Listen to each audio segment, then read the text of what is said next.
everyone, welcome to Breakthrough Science. So guys, if you are preparing for serious CAPF 2024 exam, so this video is going to be very important and very crucial. Important इसलिए है क्योंकि यहाँ पे हम बात करेंगे कि आपको किस तरीके से अपने साइंस को प्रिपेयर करना है सीरियस एंड CAPF दोनों ही एग्जाम्स को लेकर के। इस वीडियो में मैं आपको बताऊंगी कि सबसे पहले साइंस क्यों इम्पॉर्टेंट है आपके इन एग्जाम्स के लिए, क्या होगा अगर आप साइंस छोड़ के चले जाते हो और क्या होगा अगर आप साइंस को फुल्ली प्रिपेयर करके जाते हो। साथ ही मैं आपको बताने वाली हूँ कौन से वो बुक्स हैं जो आपको प्रेफर करनी है, कौन से वो सोर्सेज हैं जो आपको यूज़ करने हैं। साथ ही I will tell you the step wise strategy, किस तरीके से आपको अपनी प्रिपरेशन स्टार्ट करनी है, and also I will tell you how to practise your science for serious and CAPF। So guys, before all these I would like to tell you कि आप इस वीडियो को एंड तक जरूर देखिएगा, बिकॉज ये आपको बहुत हेल्प करने वाला है अगर आप रियली एग्जाम क्लियर करने वाले हैं तो। साथ ही एक बार चैनल को आप subscribe and like and share जरूर कर दीजिएगा अपने सभी फ्रेंड्स के साथ। चलिए स्टार्ट करते हैं। सबसे पहले साइंस की इम्पॉर्टेंस देख लेते हैं आपके सीरियस एंड CAPF एग्जाम में। देखो, अगर साइंस की इम्पॉर्टेंस देखा जाए तो सीरियस एंड CAPF में लगभग जो इनका रेशियो है वो सेम ही होता है। आपके सीरियस में 28 से 30 क्वेश्चंस आपके साइंस से ही पूछ लिए जाते हैं, मतलब लगभग, कभी कभी तो ये 31 भी पूछ लिए जाते हैं। हालांकि इस बार आपका थोड़ा नंबर कम हुआ था, बट इट डजंट मीन कि आगे भी आपके नंबर कम आएंगे, राइट। ये सिर्फ फ्लक्चुएशन है, कभी ज़्यादा कभी कम। हालांकि अगर आप पिछले 5 साल का ट्रेंड देखोगे तो हर साल लगभग 30 से 31 क्वेश्चन आपके सीरियस साइंस में आए हुए हैं। इस बार को अगर छोड़ दिया जाए तो आपको यही ऑन एन एवरेज लेकर के चलना है कि आगे के लिए भी आपको इतने क्वेश्चंस प्रिपेयर करने हैं। Same with CAPF also. CAPF में भी जो क्वेश्चंस के नंबर हैं 25 से 28 क्वेश्चंस आपके एग्जाम में साइंस के आ ही जाते हैं।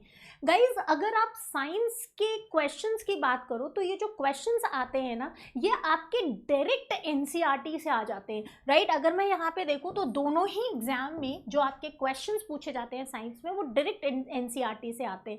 अगर यहाँ पे मैं क्वेश्चंस के बारे में बताऊँ, लाइक अगर सब्जेक्ट वाइज साइंस को डिवाइड करूँ तो आपके फिजिक्स, केमिस्ट्री एंड बायोलॉजी, ये 3 सब्जेक्ट्स हैं जो आपको साइंस में पूछने को मिलता है। इन तीनों में जो नंबर ऑफ क्वेश्चंस होते हैं वो ऑन एन एवरेज सेम ही होते हैं। हालांकि बायो जो है, यहाँ से नंबर ऑफ क्वेश्चंस आपके थोड़ा सा ज़्यादा हो जाते हैं। तो आपको अगर इंपॉर्टेंस देखनी है, अब देखो होता क्या है कि अगर हम सीरियस का एग्जांपल लें तो सीरियस में आपके GK में 120 क्वेश्चंस पूछे जाते हैं, ठीक है। आउट ऑफ 120 क्वेश्चन सिर्फ अकेले साइंस जो है वो आपका 28 से 30 क्वेश्चन लेकर के आ रहा है।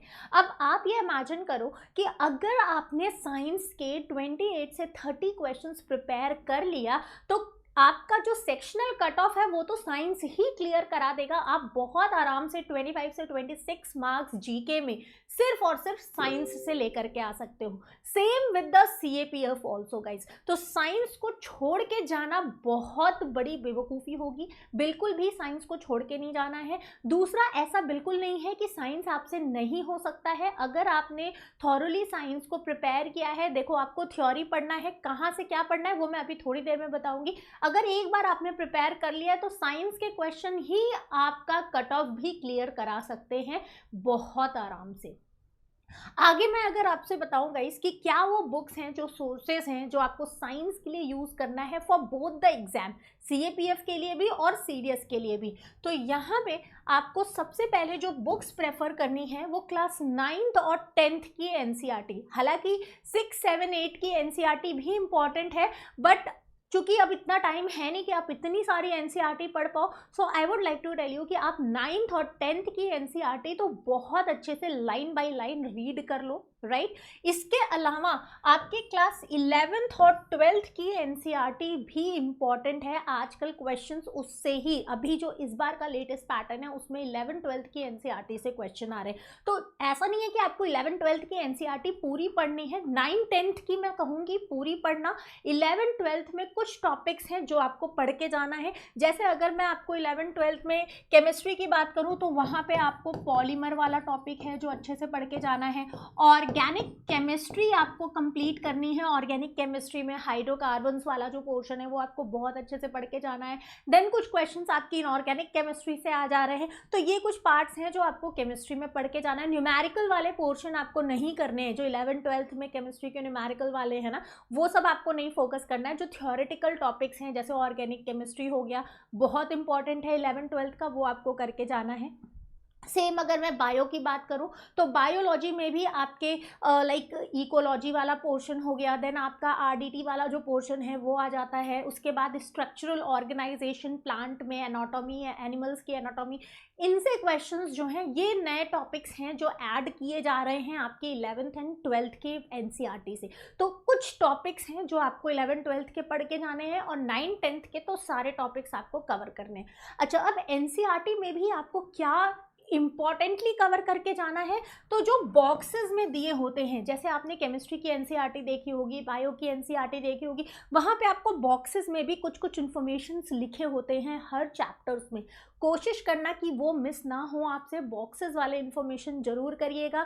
और उनके बैक साइड में जो एक्सरसाइजेज होते हैं उनमें जो एमसीक्यूज हैं उनको भी आप हर चैप्टर के सॉल्व करके जाएंगे। डायरेक्ट आपको क्वेश्चन वहाँ से पूछ लेते हैं। अगर आप पीवाईक्यूज उठा करके देखोगे तो एनसीईआरटी की लाइन बाय लाइन से क्वेश्चंस आए हुए हैं। नेक्स्ट, आपके पास ये तो एनसीईआरटी हो गई थ्योरेटिकल। अगर आपको है कि कुछ क्वेश्चंस भी प्रैक्टिस करना है तो आप ल्यूसेंट की जनरल साइंस भी बुक प्रेफर कर सकते हो, क्योंकि इस बुक में आपको 9, 10th, 11th, 12th सभी से रिलेटेड, सभी टॉपिक से रिलेटेड, बहुत डिटेल तो नहीं लेकिन हाँ क्वेश्चंस आपको मिल जाएंगे। तो क्वेश्चन प्रैक्टिस के लिए आप ये बुक जनरल साइंस की ल्यूसेंट प्रेफर कर सकते हैं। साथ ही आप यूट्यूब से वीडियोस भी देख सकते हो साइंस के। अब देखो यूट्यूब पे साइंस के किस टाइप के वीडियो देखना है वो इंपॉर्टेंट आपको समझना है। देखो यूट्यूब में 2 तरह के वीडियो हैं जो आते हैं यूजुअली। एक होता है आपका थ्योरेटिकल वीडियो, ठीक है, जिसमें आपके कॉन्सेप्ट्स होते हैं, और दूसरा होता है आपका गाइस प्रैक्टिस वीडियो, ठीक है। तो अगर मैं आपको बोलूँ कि आपको कौन सा वीडियो ज़्यादा प्रेफर करना है, तो यहाँ पे आप जो पीवाईक्यूज वाले सेशंस, प्रैक्टिस सेशंस होते हैं, क्वेश्चन प्रैक्टिस सेशंस होते हैं, आप उन सेशंस को तो जरूर फॉलो करिएगा, क्योंकि वहाँ से आपको बहुत हेल्प मिलेगी। डायरेक्ट आपको पता लग जाएगा किस टाइप के क्वेश्चंस आते हैं, क्योंकि कई बार ऐसा होता है ना कि हमारे पास सारे पीवाईक्यूज नहीं होते हैं, लेकिन अगर आप किसी चैनल को फॉलो कर रहे हो, वहाँ पे अगर आप पीवाईक्यूज कर रहे हो, तो वहाँ पे जो पीवाईक्यूज करवाया जाता है ना, वो आपको 10 से 15 साल के पीवाईक्यूज को एनालाइज करके और वो क्वेश्चंस आपको कराते हैं। तो कोशिश करना कि आप पीवाईक्यूज वाले सेशंस जो हैं वो सारे अटेंड करके जाना। वेटेज में अगर मैं देखूं तो बायोलॉजी का weightage as compare to chemistry and physics बहुत ज़्यादा है। बायोलॉजी से नंबर ज़्यादा पूछे जाते हैं। बायोलॉजी के लिए आप 9, 10th की तो बायो अच्छे से पढ़ लो। 11, 12th के कुछ टॉपिक्स हैं जो आपको कवर करने हैं, वो मैंने ऑलरेडी आपको बता दिया। मैं बाद में भी एक अलग से सेपरेट टॉपिक वाइज लिस्ट भी आप लोगों के लिए वीडियो लेकर के आ जाऊँगी। नेक्स्ट, क्या वो स्टेप्स हैं जो आपको फॉलो करने हैं साइंस की प्रिपरेशन के लिए? तो देखो यहाँ पे सबसे पहले तो आपको क्या करना है, एनसीईआरटी फॉलो करना है, ठीक है। और कोई बुक पे मत जाना, एनसीईआरटी से ही डायरेक्ट क्वेश्चन आते हैं। कहीं भी कोई भी कोचिंग आप फॉलो कर रहे हो, कोई भी ट्यूटोरियल फॉलो कर रहे हो, वो सब आपको एनसीईआरटी से ही पढ़ाएंगे। तो आपको सबसे पहले एनसीईआरटी कवर करनी है। एनसीईआरटी पढ़ना है, फिर आपने पीवाईक्यूज सॉल्व करने हैं। पीवाईक्यू सॉल्व कब होगा? जब आप कॉन्सेप्ट पढ़े रहोगे।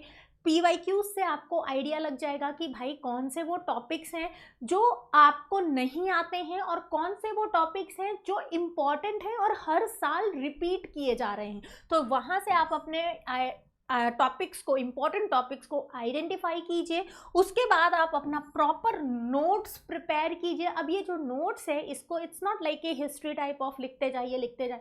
नोट्स जितना छोटा हो, जितना शॉर्ट नोट हो आपका, उतना अच्छा है। कोशिश करना कि फ्लो चार्ट में आप अपने नोट्स को बनाना, राइट। आप निमोनिक्स के फॉर्म में, डायग्रामेटिक फॉर्म में आप अपने नोट्स को बनाइएगा। That will going to be very very helpful.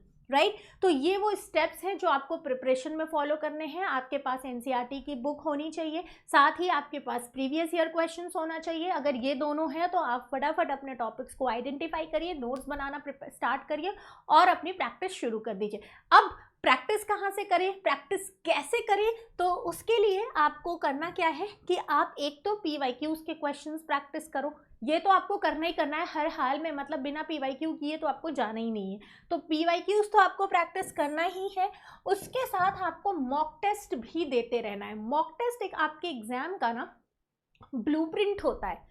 अगर आप मॉक टेस्ट देते रहोगे तो आपको आइडिया लगता रहेगा कि आप कितने क्वेश्चंस करेक्ट करके आ पा रहे हो, कितने क्वेश्चंस आपसे बन रहे हैं, क्योंकि मॉक टेस्ट हमेशा आपके एग्जाम के लेवल पे बनाया जाता है। तो वहाँ से आपको एक क्लियर आइडिया मिल जाता है कितना आपको तैयारी करनी है। उसके बाद कोई ना कोई टेस्ट सीरीज ज्वाइन कर लीजिए, राइट, किसी भी कहीं से भी कोई टेस्ट सीरीज ज्वाइन कर लीजिए, वहाँ पे आप रेगुलर टेस्ट देते रहिए। ये जो टेस्ट सीरीज होती है वो ऑल इंडिया के बेसिस पे होती है, पूरे ऑल ओवर इंडिया से बच्चे टेस्ट सीरीज ज्वाइन किए होते हैं। तो आपको वहाँ पे खुद की जो पोजीशन है वो भी पता लग जाएगी कि भाई आप कहाँ पे लैंड कर रहे हो, कितने स्टूडेंट से आप पीछे हो। तो यहाँ से भी आपको प्रिपरेशन में बहुत हेल्प मिलने वाली है, राइट। आई होप ये थिंग्स आपको क्लियर हुए होंगे। फर्दर आपको कोई भी डाउट हो आप मुझे मेरे टेलीग्राम चैनल पे कनेक्ट कर सकते हैं प्रिपेयर साइंस विद मोनिका के साथ।